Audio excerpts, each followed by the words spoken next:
The fist came down on the plank table so hard that every mug in the Millwheel Tavern rattled, and Luke Fletcher looked up from his ale to find an orc woman staring at him like he was the most interesting problem she had encountered all week.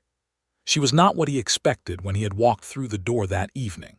He had expected the usual crowd of millworkers, the ferryman with his leather-burned hands, maybe a drover or two passing through the valley on their way to the eastern markets. He had not expected her. She stood with her elbow planted on the table and her open hand raised, palm facing him, fingers slightly curled in unmistakable invitation. She was dressed in close-fitted warrior's leathers the color of dark river moss, a sleeveless bodice laced tight up the front with raw sinew, the panels shaped to her form with careful stitching that someone had clearly done with pride. A wide leather belt cinched her waist, and a short travel skirt of layered leather hung to mid-thigh, leaving her powerful legs bare below. She wore bracers on both forearms, worn soft from use, and her dark hair was pulled back in a thick braid that fell over one shoulder.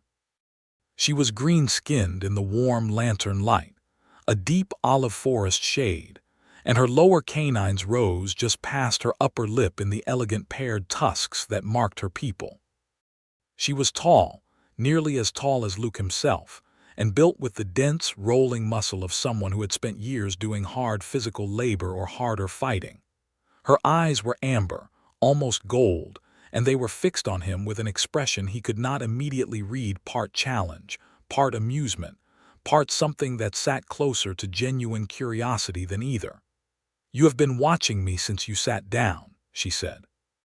Her voice was low and even, with the faint, rolling cadence of someone whose first language was not the valley common tongue. "So either you want trouble or you want to test yourself. I am giving you the option of the second." Luke looked at her raised hand, looked back at her face. Then he looked around the tavern where every man had gone very quiet in the way people go quiet when they are trying hard not to be noticed but also desperately want to see what happens next. "I was not trying to stare," he said. "Old habit. I used to have to keep my eyes on everyone in a room." "Soldier," she said, not a question. "Used to be." "Then you know what this is." She flexed her fingers slightly. The challenge was still plainly open. Luke set down his ale. He pulled off his glove, the right one, the hand that had hauled more ropes and mill gears than he cared to count since he had come to this valley 6 months ago, trying to build something quieter than the life he had left behind. He put his elbow on the table, and he gripped her hand. Her grip was extraordinary. Not painful, not aggressive. She was not trying to crush him before they started, which he had seen bullying men do 100 times.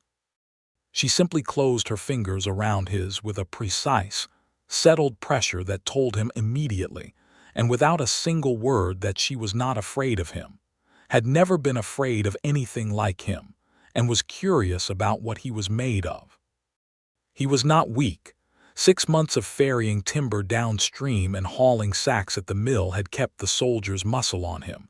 He had arms that made the other millworkers uncomfortable sometimes, and hands that could bend green wood. He knew he was strong. She was stronger. It was not even close. She did not slam him down in a brutal 1-second display. She let him push, and she held him precisely at the neutral position for 5 full seconds, long enough for him to understand that she was not simply overpowering him, but giving him the full experience of trying and failing. He felt his elbow begin to drift. He gripped harder. She let him fight for another 2 seconds, and then she moved, and his knuckles touched the table with a quiet certainty that left absolutely no room for argument. She sat back in her chair and looked at him, and that expression that had been difficult to read before was entirely legible now. She was deeply, genuinely pleased, not smug, not mocking.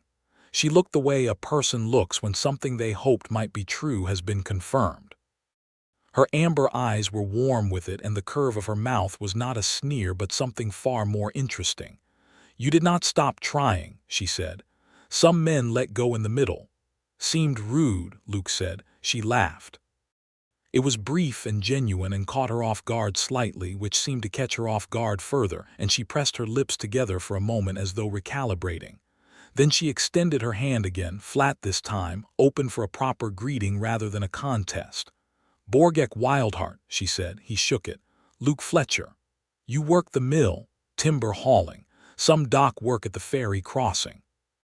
He leaned back in his chair and studied her, matching her directness, because it seemed to be the only language she was interested in.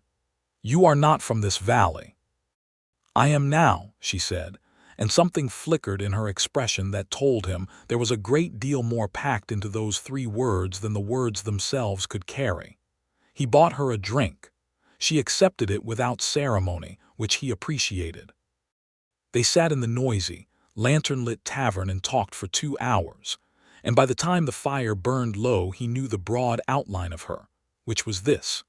She had come to the Varan Valley from the Highclan territories to the east, where 2 orc clans, her own, the Wildheart, and a rival group called the Stoneback, had been grinding against each other over grazing land and river access for longer than Luke had been alive. She was one of a small number of Wildheart who had come down into the valley to work and trade, building goodwill with the human settlements there, trying to find a path that did not end in burning. She was smart. She had a plan. And she was, as near as Luke could tell, very nearly alone in the middle of it. He walked home along the river road in the dark, with the sound of the mill wheel turning in the distance, and he thought about amber eyes, and a hand that had put his to the table with the quiet inevitability of a river current. And he thought that the valley he had come to for peace was becoming something more complicated than he had bargained for. He found himself hoping, in a way he had not hoped about anything in a long time, that he would see her again. He saw her the next morning. The ferry crossing at Varan was a flat-bottomed barge that old Tennick operated from first light until an hour past dusk, pulled across the river by a rope-end pulley system that needed constant maintenance. Luke worked the eastern dock most mornings, loading and unloading the timber rafts that came down from the hills. He was there when Borgakh came to the crossing with a pack on her back and a short broadaxe at her hip, and he watched 2 of the ferry dock workers angle themselves in front of the gate with their arms crossed. "Crossing is closed," said the larger of the 2, a heavy man named Vorl who Luke had never liked but had kept his peace with. "The sign says open," Borgakh said, with the particular careful patience of someone who has dealt with this exact thing many times. "River's running fast. Not safe for a not safe." "For an orc," she said, finishing the sentence he had wrapped in a technicality. "I did not say that. You did not have to." Luke had put down the timber hook before he was consciously aware of deciding to move. He walked across the dock to where Borgakh stood and positioned himself not in front of her, because she was not the kind of person who needed or wanted a shield of someone else's body, but beside her, level with her. He looked at Vorl. "Tennick does not close for river speed," Luke said. "I have watched him run the crossing in weather that would make your hair stand up. Open the gate." Vorl looked at him with the expression of a man recalculating. Luke was not large or loud or threatening. He was not doing anything that could be called aggressive. But there was something in the way former soldiers held themselves, a quality of absolute stillness that people who had never been shot at tended to find unsettling without being able to explain why. Vorl stepped back. The gate opened. Borgakh walked through without looking at Luke, but when she reached the barge and stepped aboard she turned and looked at him across the dock with that amber gaze, and the expression she wore was not gratitude exactly. It was more like reassessment. Like she had formed a theory about him from the night before and had just been given another data point. She did not wave or speak. She simply held his gaze for a moment with something attentive and warm in her eyes, and then she turned to face the river. He stood on the dock and watched the barge cross, the morning light bright on the water. Over the following weeks, he learned her life in the valley in pieces, the way you learn a river, not all at once but in gradual depth as the current lets you in. She was 26, 2 years younger than him. She had been a warrior in her clan's guard since she was 18, trained and tested and trusted, which was why the Wildheart elder, an old matriarch named Gret, had sent her here. She was not a diplomat in the formal sense. She did not have the patience for purely talking, but she had the judgment to know when not to fight, which was rarer and more valuable. She lived in a rented room above the millworker's gear store, a narrow place she had made surprisingly livable with a sleeping mat, a carefully maintained weapons rack, and 3 books she had carried from home. She ate at the tavern most evenings. Luke ate there too, most evenings, and eventually they stopped pretending it was coincidental. They fell into the habit of the same corner table, the same hour, the same comfortable frankness with each other that felt unlike anything Luke had experienced with a person before. He was, by nature, a quiet man. People who did not know him sometimes thought he was cold or distant. He was not.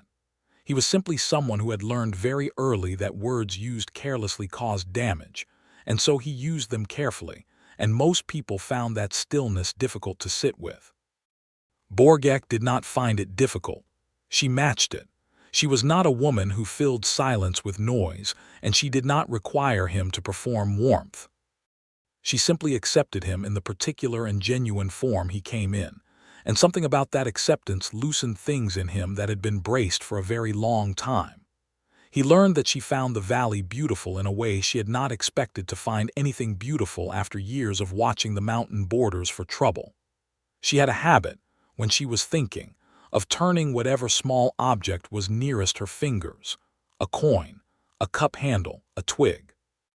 She was an extraordinary cook when she had access to a fire and the right ingredients, and she had contempt for food that was merely edible when, with a little more effort, it could be good. She had a scar across her left shoulder from a border skirmish 7 years ago, and another across her jaw from something she had not yet told him about. She did not sleep well in enclosed rooms, but had never admitted that to anyone before Luke, who had the same problem for the same reasons.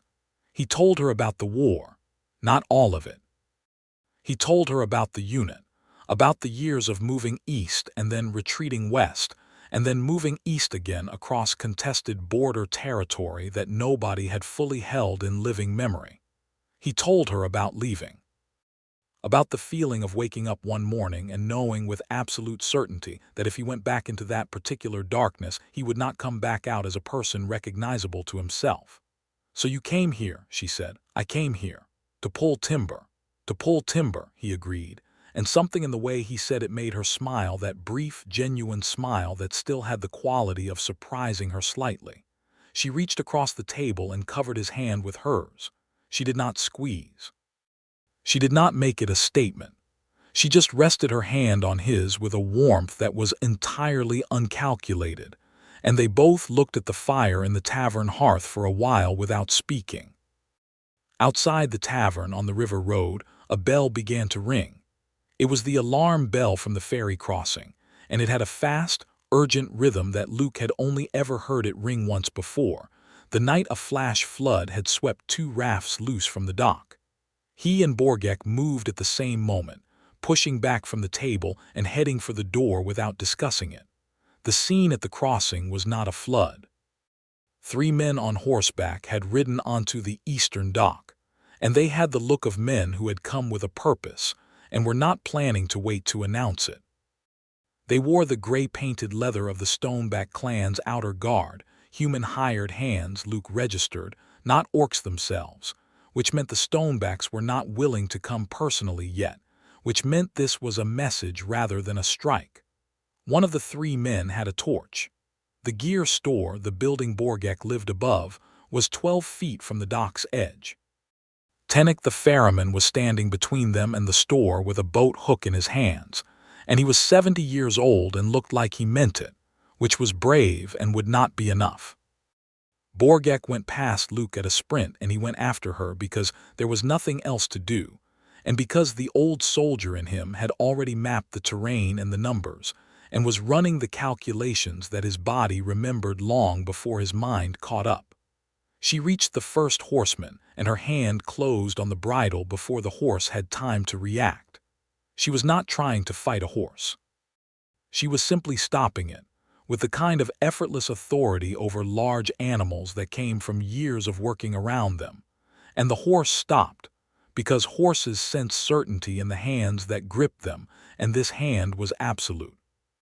The rider looked down at her with the torch still raised. "Tell your master," Borgakh said, in a voice that carried clearly across the dock, "that setting fire to a mill town's gear store while humans sleep above it is not a Stoneback grievance. It is a crime. The Valley Council will not look the other way from a human burning, and your master knows it." The rider hesitated.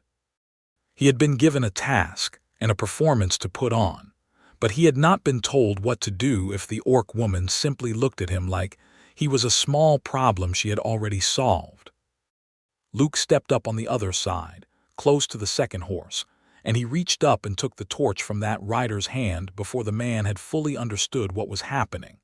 He did it the way he had once taken weapons from soldiers who no longer needed them matter-of-factly, without aggression, as though it were simply the next logical step in the current sequence of events. The three riders looked at each other. The decision that passed between them was brief and clear. They pulled their horses back and rode up the eastern road without a word. Tennick lowered his boat hook. He looked at Borgakh and then at Luke and then back at Borgakh. "They will be back," he said. "Yes," she agreed. "But not tonight." Luke planted the seized torch in the riverside mud to douse it and looked at her in the unsteady light of the dock lanterns. Her braid had come half loose from the sprint. There was a brightness in her amber eyes that was not fear. It never was with her, but something alive and very alert. She was breathing faster than usual, and she was looking at him with that expression he had come to recognize, the one that was too careful, too measured, like she was working very hard to not let it be more visible than it was. "You followed me," she said.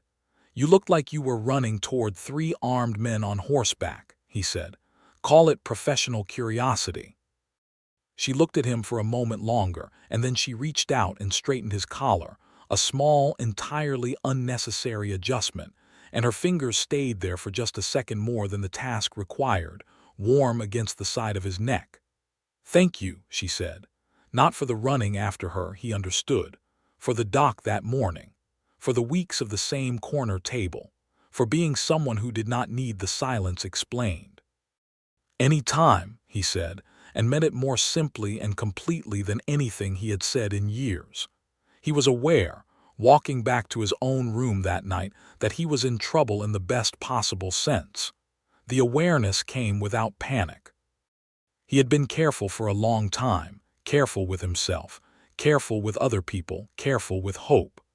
This woman had walked into his life like a river current, not violent, not sudden, but deeply, consistently, unstoppably moving, and he had the clear-eyed sense that careful was not going to save him, and that he was not entirely certain he wanted to be saved.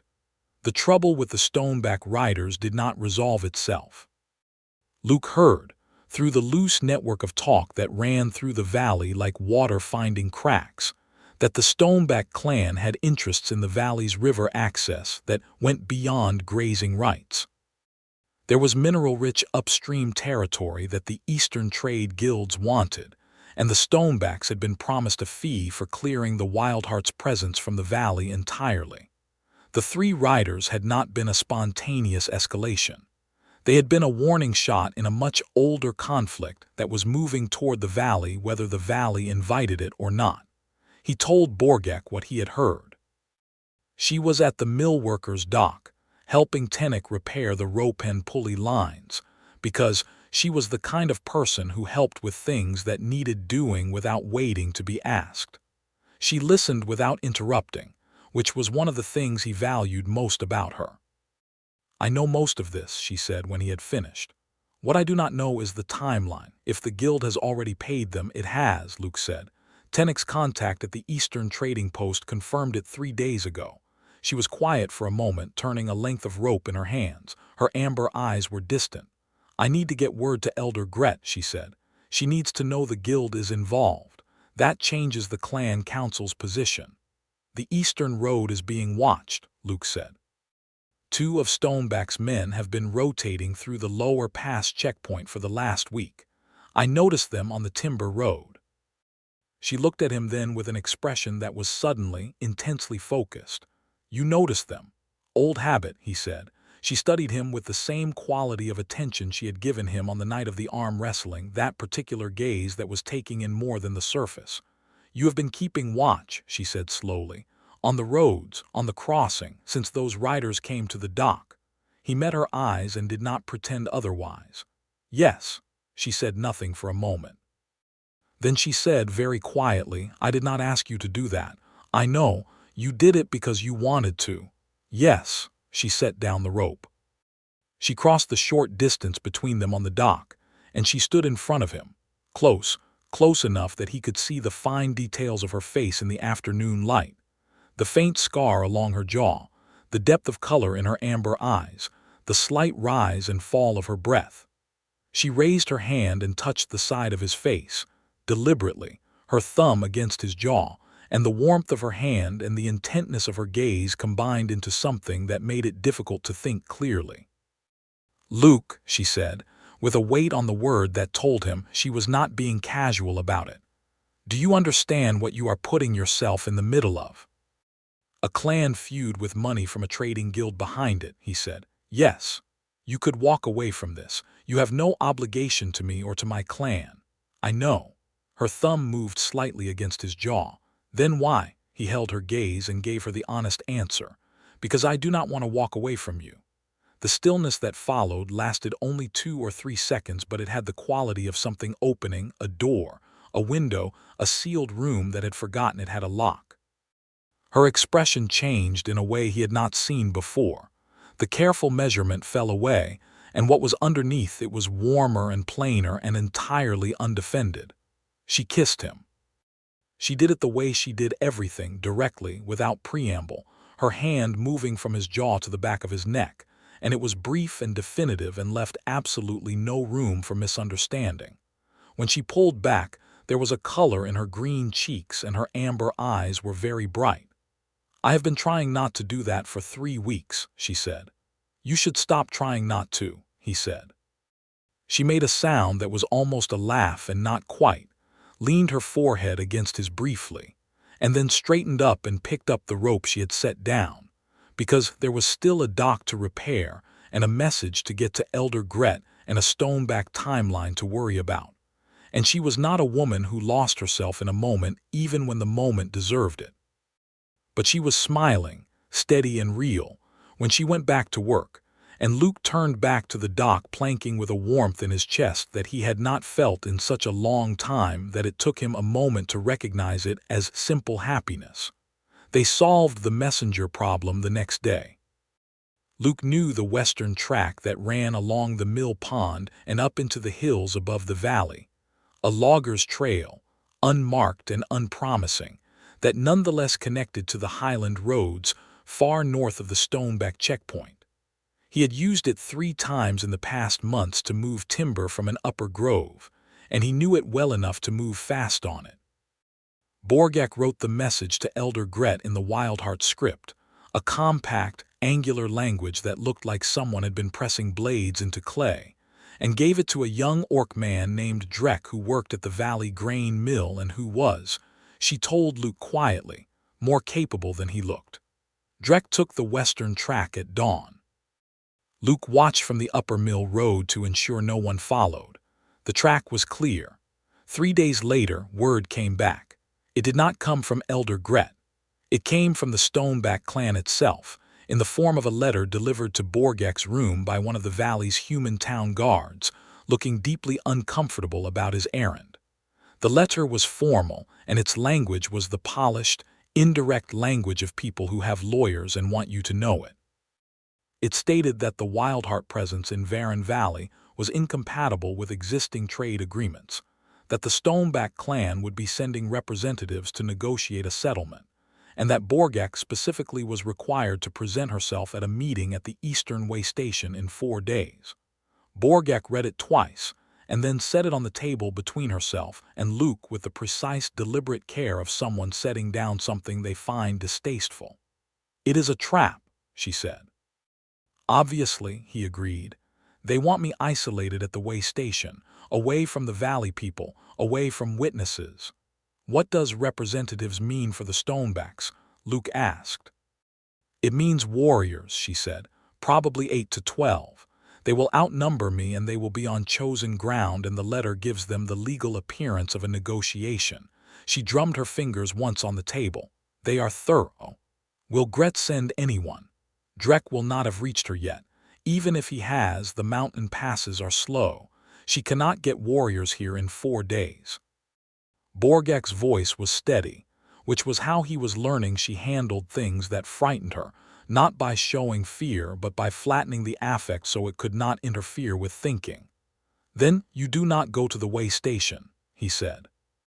If I do not go, they will say I rejected the settlement process and come openly.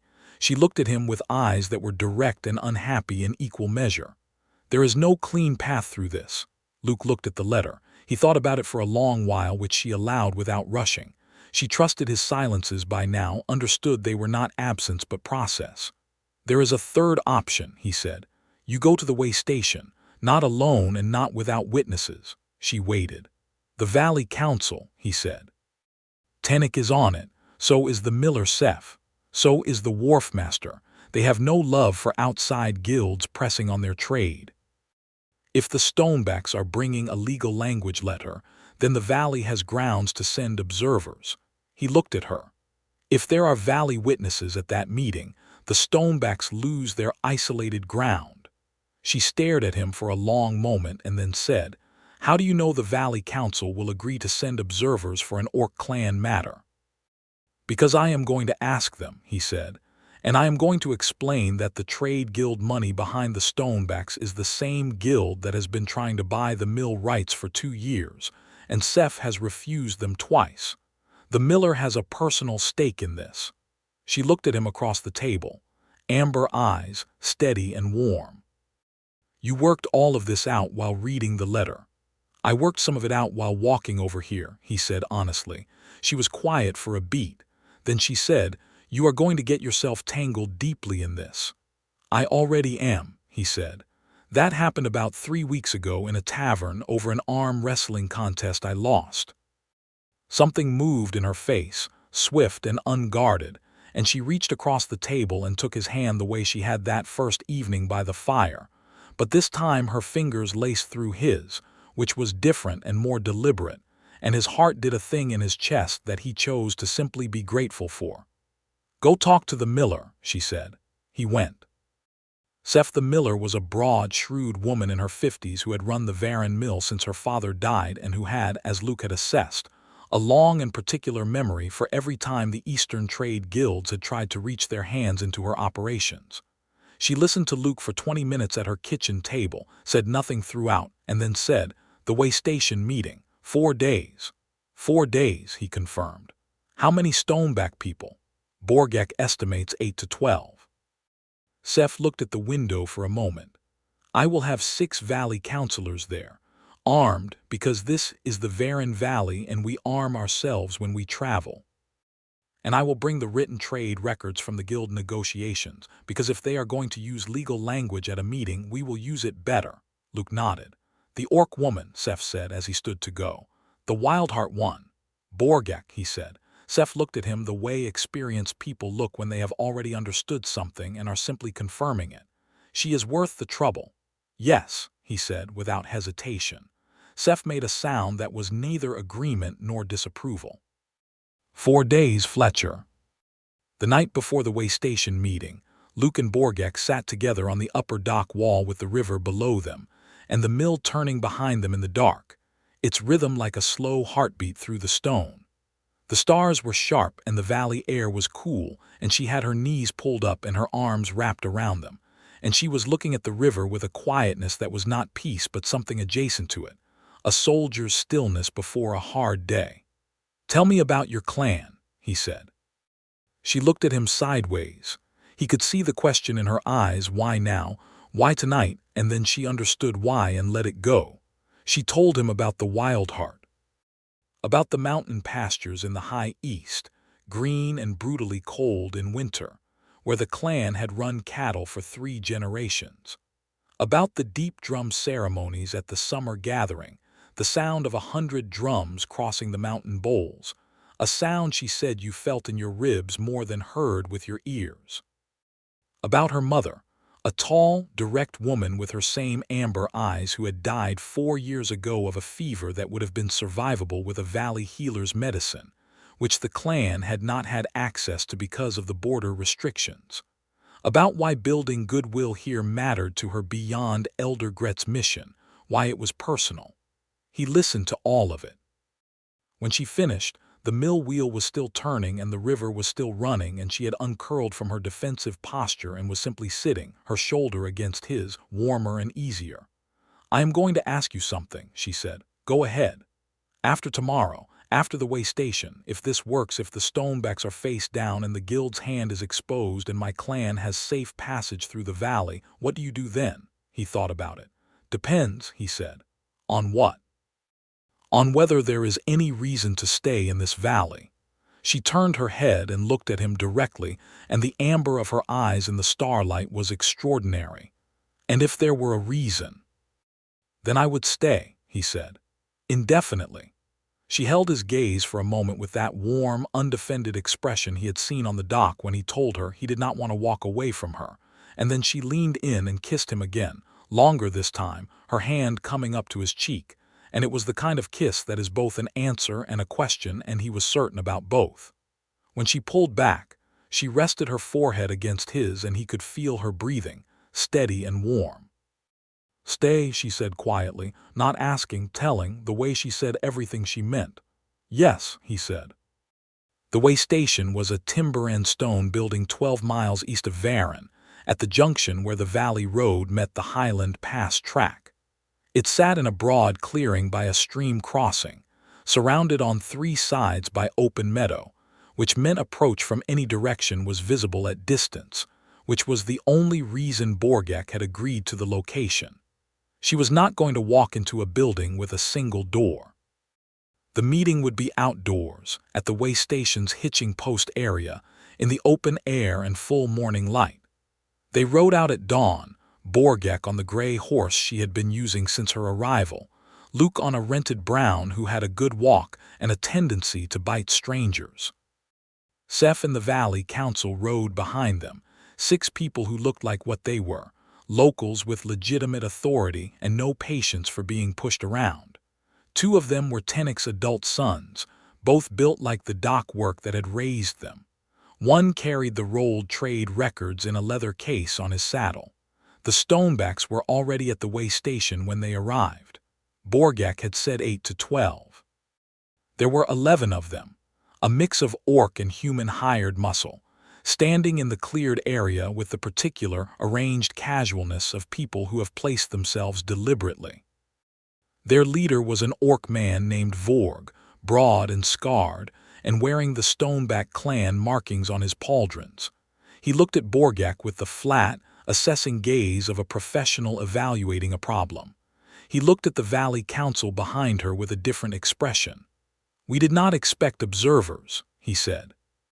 "The Valley Council has a standing interest in any trade-related settlement affecting Valley residents," Seth said, from her saddle, with the pleasant certainty of someone who had studied the relevant documents and knew they were right. "We are here as witnesses and as parties to any agreement that touches Valley commerce." Vorg looked at the rolled document case on the councilor's saddle. He looked at Borgakh. He looked at Luke, who was standing to Borgakh's left and slightly behind, a position that looked like it might have been accidental but was not.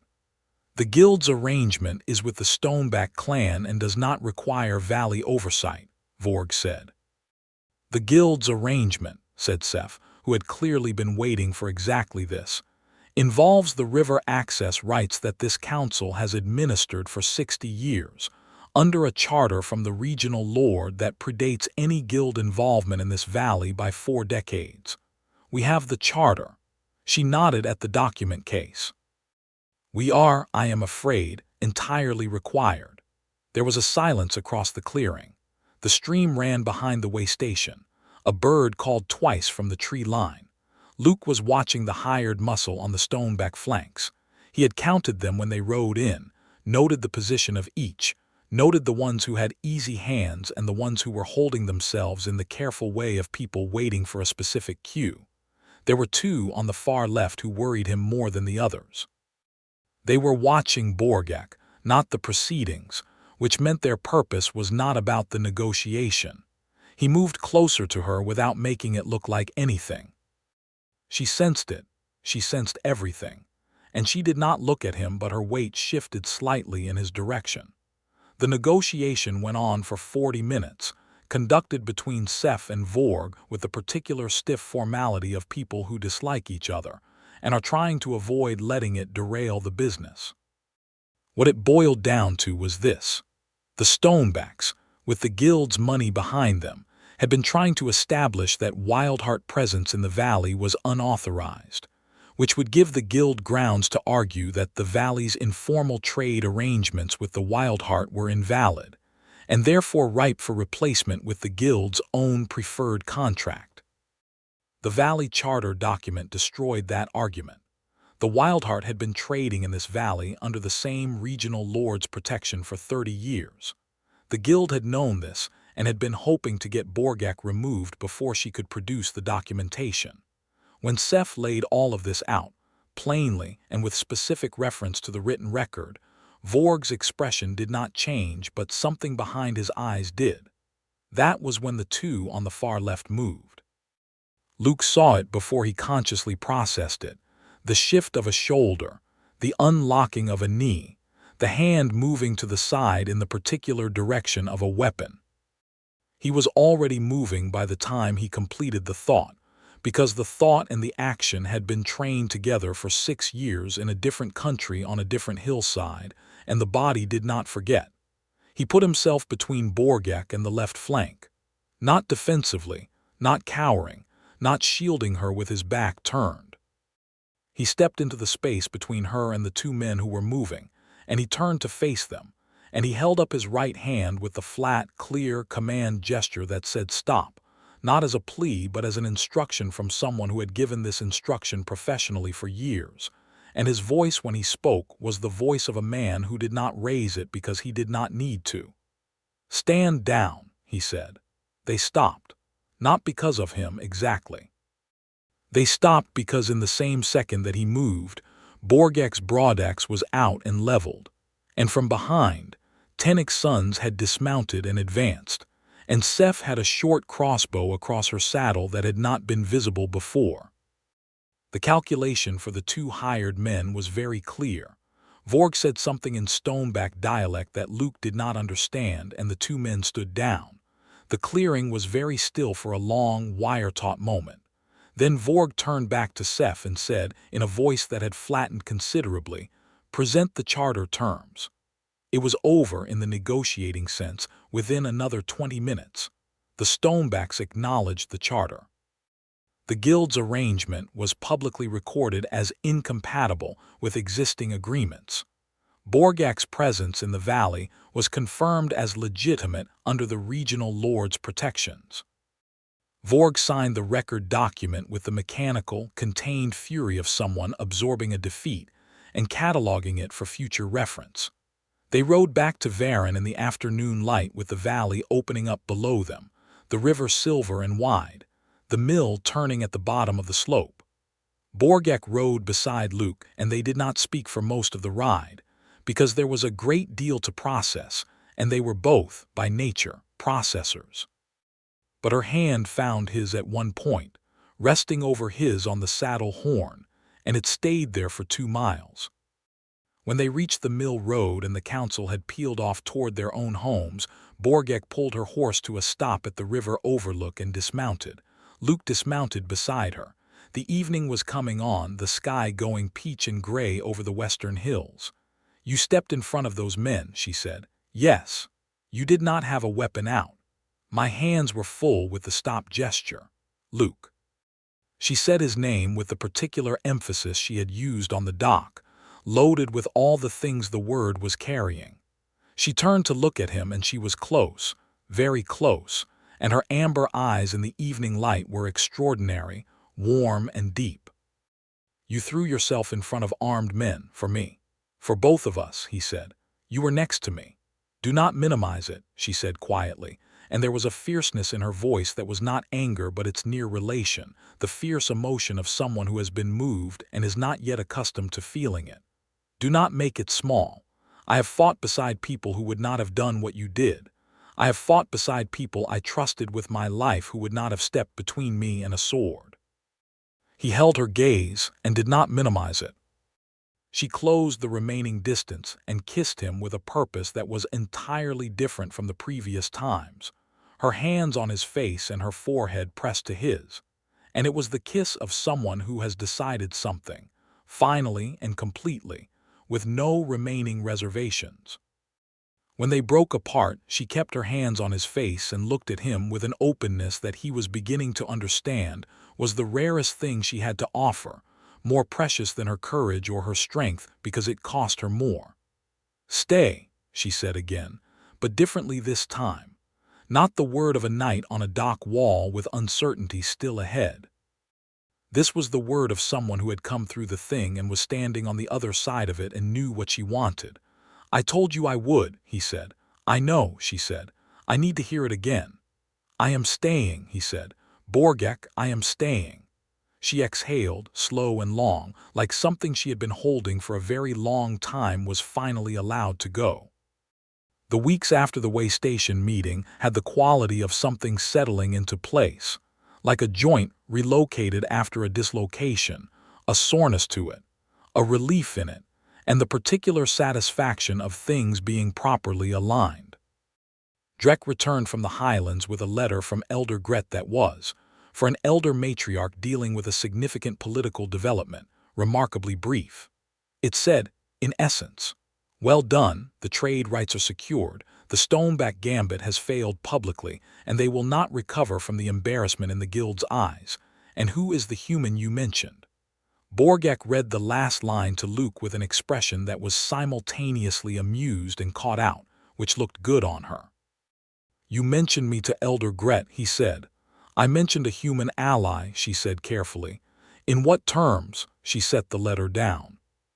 She looked at a point slightly above his left shoulder for a moment. "In terms that Elder Gret would understand," she said. He waited.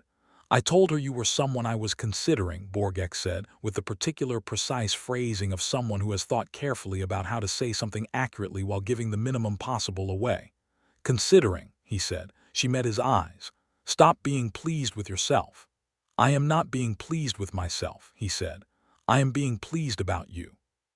She gave him a look of profound, unconvincing exasperation, and the warmth underneath it was absolutely legible, and he could not have said whether the happiness in his chest in that moment was larger or smaller than any other moment in his life. It was simply the most present it had ever been. Elder Gret arrived in the valley 2 weeks later, which was faster than Luke had expected, and which Borgakh had visibly not expected at all, given that when the old matriarch's riding party came down the valley road on a gray morning, Borgakh went very still in the way she went still when she was recalibrating rapidly. Gret was old in the particular way of people who have been old for a long time without allowing it to mean anything diminishing about them. She had Borgakh's amber eyes, which told you the lineage clearly, and she wore the Wildheart clan colors with the authority of someone who has never once questioned her right to wear them. She looked at Borgakh with a gaze that was equal parts assessment and love. She looked at Luke with a gaze that was entirely assessment. They were at the millworkers' dock. Borgakh had been helping Tennick again, because she had not stopped helping Tennick since the flood scare, and Luke had been there to walk home with her afterward, and the arrival of an elder matriarch had caught them mid-afternoon with river mud on their boots. Gret dismounted with the assistance of no one and stood before Borgakh and said, in the common tongue for Luke's benefit, which he understood was a political choice, "You did well." "The Valley Council did the critical work," Borgakh said. "The Valley Council was assembled by a human man your letter describes as someone with a soldier's instincts and a rare quality of attention," Gret said. She turned those amber eyes on Luke. "You are him. Luke Fletcher," he said, "formerly of the 3rd Western Border Company, currently mill dock worker." Gret looked at him for a long, entirely comfortable silence. He did not fidget. She seemed to appreciate that. My granddaughter has chosen her footing carefully in this valley, Gret said, which told Luke something he had not known. The elder matriarch was Borgakh's grandmother, not simply her clan superior. She has also, if I am reading correctly, chosen more than footing. Elder Borgakh said, with the tone of someone who has spent their whole life loving and being exhausted by the same person. Be quiet, Gret said, not unkindly. She continued to look at Luke. My clan has fought humans for a very long time. We have also occasionally loved them. The ones worth loving are not the ones who step aside for us. They are the ones who step in front. Are you one of those? I seem to be, Luke said. Gret looked at him for another moment and then did something he had not expected. She laughed. It was brief and warm and had Borgakh's quality of genuineness, and it made her look, briefly, decades younger. He is direct, she said to Borgakh. Yes, Borgakh said. I see why, Gret said. She did not give a formal blessing because Gret was not a woman who performed formalities when the substance was already evident. But she stayed in the valley for 3 days, and she ate at the tavern corner table with Luke and Borgakh on the second night. And she told Luke about the Wildheart's mountain territory with the warmth of someone showing you something they love. And she listened when he told her about the valley with the attention of someone gathering real information, rather than making polite noise. And when she rode out on the third morning, she gripped Luke's arm at the elbow in the Wildheart greeting that was also a farewell, which Borgakh had told him was reserved for people the clan considered worth acknowledging, and she said simply, she will not be easy to keep pace with. I know, he said. Good, said Elder Gret, and rode away up the valley road. Borgakh stood beside him watching her go, and he could feel the complex warmth coming off her like heat from a fire. She likes you, Borgakh said. She was terrifying, he said. Those are not mutually exclusive, she said, and took his hand. The mill town settled into the rhythms of early summer. The timber rafts came down regularly and Luke worked the dock, which he had come to enjoy in the uncomplicated way of physical work done well. Borgakh had taken on a formal role as a Wildheart trade liaison to the Valley Council. Seth had proposed it. The council had ratified it, and the regional lord's office had approved it with a speed that suggested someone in that office had already been briefed on the waystation outcome and considered the matter well handled. She had moved from the gear storeroom into a proper 2-room space above the tavern, which was better lit and had a proper hearth. Luke spent more and more evenings there. He told himself at first that he was there for practical reasons. They were planning the summer trade arrangements, working out the logistics of the Highland Road access now that the Stoneback checkpoint had been officially dissolved. But this was the kind of thing that had enough truth in it to let you tell yourself it was the whole truth for about 3 days, after which it became impossible to maintain. He was there because she was there. It was not complicated. She cooked for them on the nights the tavern was too loud, which was most nights now that the summer drovers were passing through.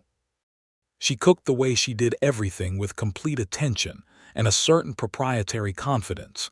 And the results were extraordinary.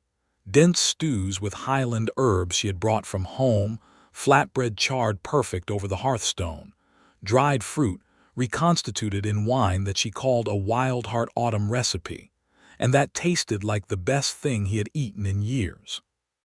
They talked over these meals with the ease of people who had passed through something difficult together and arrived at a place where nothing needed to be proven. He told her things he had not told anyone since leaving the army about the particular quality of silence on a battlefield when it ends, about the 2 men from his unit who had not come home and whose families he had visited on his way west, an obligation he had not known how to discharge, but had discharged anyway, sitting in 2 separate kitchens in 2 separate villages telling 2 separate families what their sons had been, the particular specific good things about each one. She listened without trying to fix it or redirect it, which was what he needed, someone to simply receive it, acknowledge it, let it exist in the air between them as part of what he was. You carry them well, she said when he had finished, one evening over the wine and fruit. I am not sure I carry them well, he said. I carry them. That is the same thing, she said. Well does not mean easily. He looked at her across the table in the hearth light, her braid over one shoulder, her amber eyes warm and certain. And the feeling in his chest was so large and so clearly articulated that it was almost strange. Not the anxious hope of someone uncertain about whether they are wanted, but the deep settled warmth of someone who knows they are. He got up from the table, and she watched him come around to her side of it without moving. And when he reached her and lifted her chin and kissed her, she made a small sound against his mouth, and her hands came up to grip the front of his shirt. And it was different from every time before in the way that things are different when nothing is held back anymore. Later, much later, with the hearth burned low and the mill wheel turning its endless patient rhythm below the window, they lay in the warmth together, and she traced the old scar on his ribs, an injury from the 3rd year of the war, a spear glance that had been treated badly in the field and had healed imperfect with one finger in the careful way she had of touching things she was studying. "Does it hurt?" she asked. "Not anymore," he said. "Not for years." She was quiet for a moment, her hand resting over the scar, warm and still. "I have been trying to need no one," she said, with the directness she used when she said true things that cost her something. "For a long time. It is safer. In the clan territories, when you are the one who goes away on the difficult assignments, it is easier not to have someone waiting." He listened without speaking. "I did not plan to stop trying," she said. "It happened before I noticed it was happening." "When?" he asked. She was quiet for a beat. "The morning at the ferry dock," she said. "When you walked over and stood beside me, not in front, beside." She turned her head to look at him in the low light. "That was the morning." He thought about that morning, the casual certainty with which he had put himself in a place that felt natural, beside her, level with her, not protective condescension but simple solidarity. He had not calculated it. He had simply gone where he wanted to be. "I think for me it was the arm wrestling," he said. She looked at him with something that was half skepticism and half warmth. "You lost." "I know," he said. "I think that might be why." She looked at him for a moment longer, and then she laughed, low and genuine, and tucked herself against him with a comfortable, natural ease that told him. This was not new and tentative, but had already arrived somewhere deep. And he held her in the warm dark while the mill wheel turned and the river ran below, and he was not alone. Had not been alone for months now in the only way that mattered. And the particular ache of loneliness that had lived so long in him that he had stopped consciously feeling it was simply gone. The summer moved forward and the valley kept its rhythms, and there were no dramatic storms or crises, which was itself a kind of gift after the months before. The Stoneback clan, having lost the public negotiation and the guild's financial confidence simultaneously, withdrew from the valley approach roads. Vorg sent a brief letter, not to Borgakh, but to the Valley Council, which told you everything about how his clan had reassessed the situation, acknowledging the charter terms. The guild representatives made one more attempt to approach the miller Seth directly, and Seth sent them away with the written charter and a personally composed letter of remarkable diplomatic brutality that Borgakh read twice and pronounced a masterpiece of the form. The valley's informal alliance with the Wildheart became formalized, slowly and without fanfare, through the steady work of trade agreements and road maintenance pacts, and the goodwill that accumulates when things work. Drek was joined by 2 more young Wildheart workers by midsummer, and the valley people received them with the particular ease of communities that have watched one representative of an unfamiliar group for long enough to form a more complex picture than the old inherited fear. Not everyone came around. There were people in the valley who gave Borgakh a wide berth and would have done so indefinitely, and there were conversations in the tavern that went quiet when she entered that went quiet for the old specific reason. She did not pretend otherwise, and she did not perform patience about it, which Luke thought was the right approach. Exhausting yourself performing tolerance for people's small cruelties was a tax she had already paid plenty of. He had one conversation about this with Vorl, the man from the ferry dock, who had continued to be an atmosphere of low-grade ill intent in the background of their daily lives. It was not a long conversation. Luke found Vorl at the eastern dock one morning and stood beside him for a moment and said, without raising his voice, "She is going to be here for a long time. I would think about what kind of relationship you want to have with the people you are going to see every day." Vorl had said nothing, which was fine. Luke had not expected an epiphany.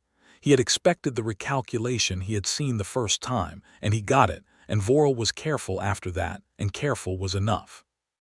Borgakh found out about the conversation. She found out about most things. It was a skill she had developed over years of working in environments where information was the primary currency of safety, and she sat with it for a moment when he told her. "You did not need to do that," she said. "It needed doing," he said. "I can handle Vorl," she said, with the particular mild precision that meant she absolutely could and had been doing so without help since long before he arrived. "I know," he said. "This was not about handling Vorl. This was about me saying it directly, so there is no story where it goes unsaid." He met her eyes. "I do not want anyone unclear about where I stand." She held his gaze with that warm, certain expression that had become the most familiar face in his life. "Where do you stand?" she asked, and the question was not really a question. "Beside you," he said. "Same as always." She crossed the dock to him and kissed him in front of the ferry crossing and the river and the early morning workers coming off shift, and she did it with the open, unhurried certainty of someone who has decided that private courage is less interesting than public honesty, and Luke, for his part, kissed her back with equal certainty. There were some looks. There were always looks. They had both decided they could live comfortably with that. Word came from Elder Gret in late summer, a longer letter this time, covering the clan politics with more detail.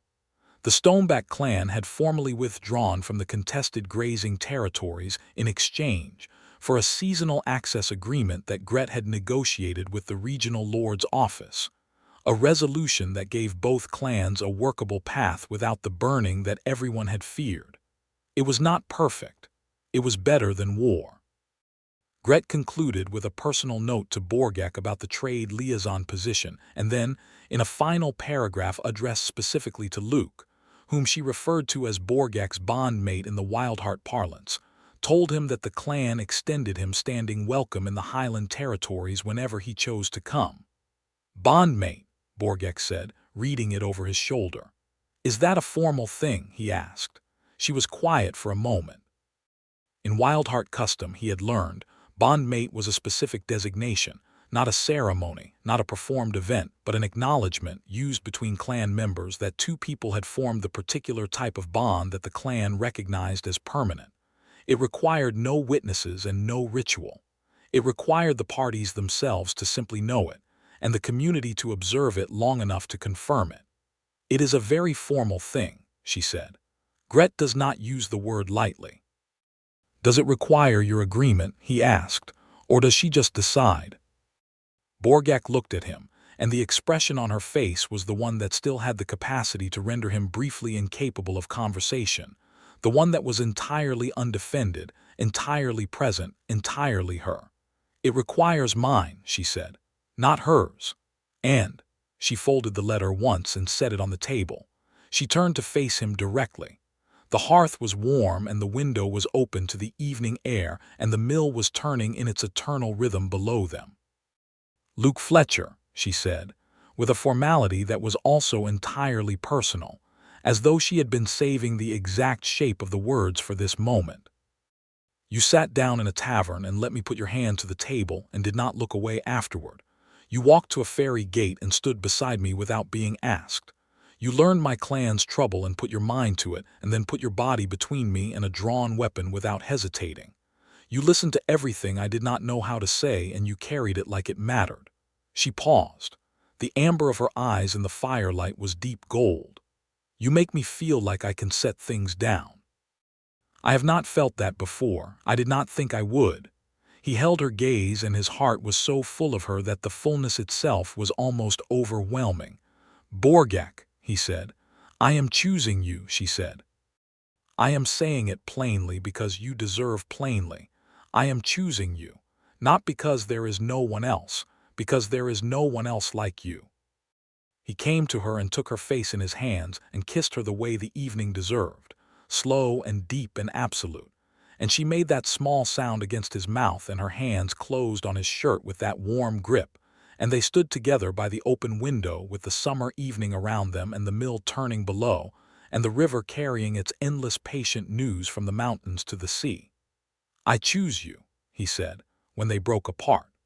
"I have been choosing you since the arm wrestling, if we are being honest."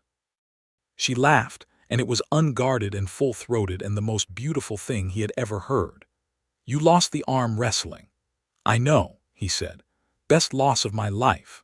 She looked at him with all of it visible, the love and the amusement and the relief of someone who has been on guard for a very long time and has found a place to be otherwise, and she pulled him back to her with the warm, certain hands of a woman who has made her decision and is not in the habit of second-guessing herself. Outside the window, the valley did what it always did. The river ran, the mill turned. The night came on with its deep, unhurried quality over the water and the fields, and the town of Varennes settled into its evening sounds, the tavern below, the forge cooling, the ferry bell ringing once at the shift change on the eastern dock. The summer stars came out over the hills. Inside, the hearth burned, and two people who had each been, in their own separate ways, too long without someone to come home to, were home. The autumn arrived with the particular suddenness it had in the valley, 2 weeks of turning color, and then a deep cold snap that settled the river level and brought the first frost to the upper mill road. Luke and Borgakh walked it one morning before the workday, the way they had taken to walking before the work began, an hour in the early light that was theirs before the world required anything of either of them. The trees along the road had gone orange and deep red, and the frost had made the grass stiff and white, and their breath showed in the cold air. Borgakh was wearing her traveling leathers over a thick wool underlayer she had acquired from the valley market, practical and unadorned, and she had her braid tucked under a short wool cap that she wore with an expression of mild sufferance for the cold, because she was someone who did not admit to being cold as a matter of general principle.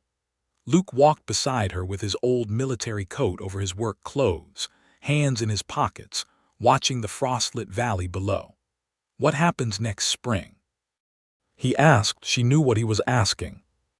The trade liaison position was funded for 1 year, a trial period that the Valley Council had structured deliberately to manage the political optics with the more cautious Valley families. 1 year and then a renewal or not. "The council votes in March," she said. "Seth will vote to renew. Tennick will vote to renew. The other 4," she paused. 3, I think now. Vorl's cousin is less difficult than Vorl." "I agree," Luke said. 3 is enough." She looked at him sideways. "You have been counting." "Habit," he said. She took her hand out of her own pocket and slid it into his, folding her fingers through his in the way she had taken to doing on walks, warm through both their gloves. "If they renew," she said, "I am here another year, and the year after that likely if the Highland access agreements hold. Gret wants the Valley relationship permanent." "And if they do not renew?" he asked. She was quiet for a moment. The mill wheel turned below, its sound carrying sharp and clear in the cold air. "Then I stay anyway," she said simply. "In whatever capacity the Valley allows, I will find work." She paused. "I have reasons to stay that are not about the council's vote." He squeezed her hand. "I have been thinking," she said after a moment, with the tone she used when she had been thinking for a while, and was finally ready to say it, "about the room above the tavern." "What about it?" "It is small," she said. "1 room and a hearth room." "Yes," he said. "Your room at the gear store is also small," she said. "Yes," he said again. "There is a house at the bend of the mill road," she said. "Stone foundation, good chimney. The river is visible from the east window. It has been empty since the previous tenant moved to the market town." She paused. "I asked the miller about it." He stopped walking. She stopped beside him and looked at him with the careful measurement that was actually not care at all anymore. It had not been careful for months. It had been something much warmer and more certain, but the habit of the expression remained. He had come to love the habit of it. "You asked Seth about the house," he said. "I was curious about the availability," she said with tremendous dignity. "Borgakh," he said. "Yes," she said. "Are you asking me to share a house with you?" She looked at the frostbitten valley road for a moment. Then she looked back at him with those amber eyes, direct and warm and no longer even slightly defended. "Yes," she said. He took both her hands in his. "The answer is yes." She exhaled in a way that told him she had been carrying more tension about this than she had let show, which was so entirely her that he wanted to tell her. You never need to carry these things quietly. But he understood the habit, and he understood that it would loosen over time, and that his job was not to demand she be immediately different, but to make it consistently safe to be. He was willing to be patient forever with that, because what was on the other side of her uncertainty was always this: the full warm weight of her attention, the loyalty she had given him that was as absolute and quiet as bedrock. He kissed her forehead and she leaned into it briefly, and then she straightened up and said, "We should look at the chimney before we agree. Good chimney might mean different things to a miller and to a Wildheart who has spent winters at altitude." "Let us go look at the chimney," he said. They walked down the mill road in the frost-bright morning, hand in hand, toward a stone house at the river bend and the particular specific shape of the life they were going to make inside it. It was, Luke thought, the best walk he had ever taken. Not because of the frost or the color of the trees or the sound of the mill or the clarity of the cold air, though all of those were good. Because of the hand in his, warm and certain and real, and the person it belonged to, who had sat down across from him in a tavern on an ordinary evening and put his hand to the table with the quiet power of a river current, and then looked at him with those gold-amber eyes deeply pleased, and from that single moment had changed everything. He was changed and glad of it.